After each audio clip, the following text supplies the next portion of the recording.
Ang bodyguard na hahanap at maghihigante sa mga taong kumuha sa alaga niyang bata. You protected a lot of children before, Mr. Creasy?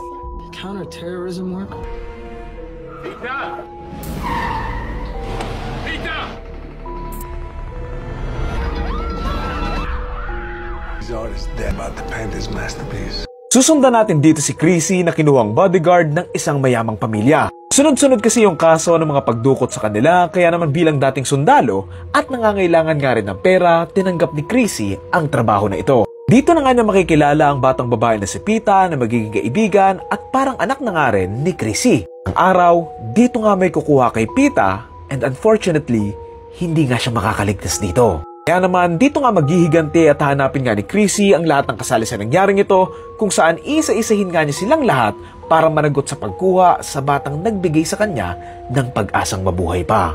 Title ng movie, Man on Fire. Random ko lang itong pinanood kasi nakita ko nga nitong mga nakaraan and nakikita-kita ko na rin naman yung title nito. So pinanood ko and I must say, nag-enjoy din naman ako. Bilang isang taong mahilig sa mga action movies, lalo na yung mga gantihan, sobrang na-hype ako panoorin to. Bagay na bagay nga din yung title na to doon sa kwento kasi nga itong si Creasy, sobrang unfair niya not just on taking revenge sa mga kumuha nga kay Pita but also yung buhay niya nga rin before siya maging bodyguard nga ni Pita. Na-unfair siya kasi nga hinahand nga siya ng mga past niya na may mga nangyaring masama nga or may ginawa nga siyang masama before and ngayon with Pita, eto na yung chance niya to start over. Yun din yung nagustuhan ko sa kwento na to na iba sa ganitong klase ng movie.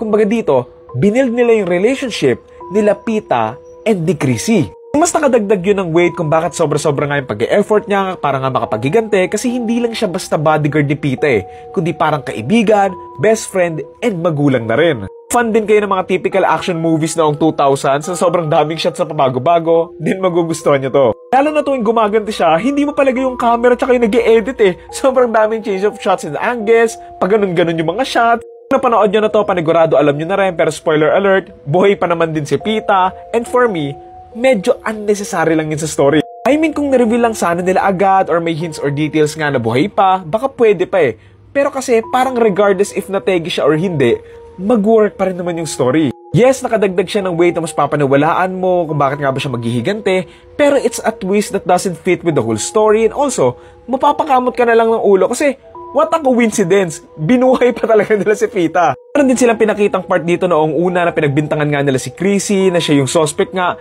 pero parang somehow hindi na maganda sanang conflict yun sa story pero parang tinanggal lang nila out of nowhere kasi nga parang nagbago lang yung isip nila. Okay naman yung twist na may nagdakaw pala doon sa ransom pero ayun, it's kinda obvious and poorly built up and worked into the story. Sa mga nagtataka doon sa dulo kung nakasurvive siya, doon sa movie sa tingin ko hindi. Pero according daw doon sa libro, nakasurvive naman daw siya. So, who knows? Yes, may alternate ending pala to and doon sa alternate ending, nategi pala talaga siya. So ayun lang, it's a very fun 2000 type of action movies in terms of story, editing, cinematography, and lighting. And kung mahilig kayo sa mga revenge movies, then this is one of those iconic ones. Title ng movie, Man on Fire, and ang total rating ko for this ay 6 out of 10.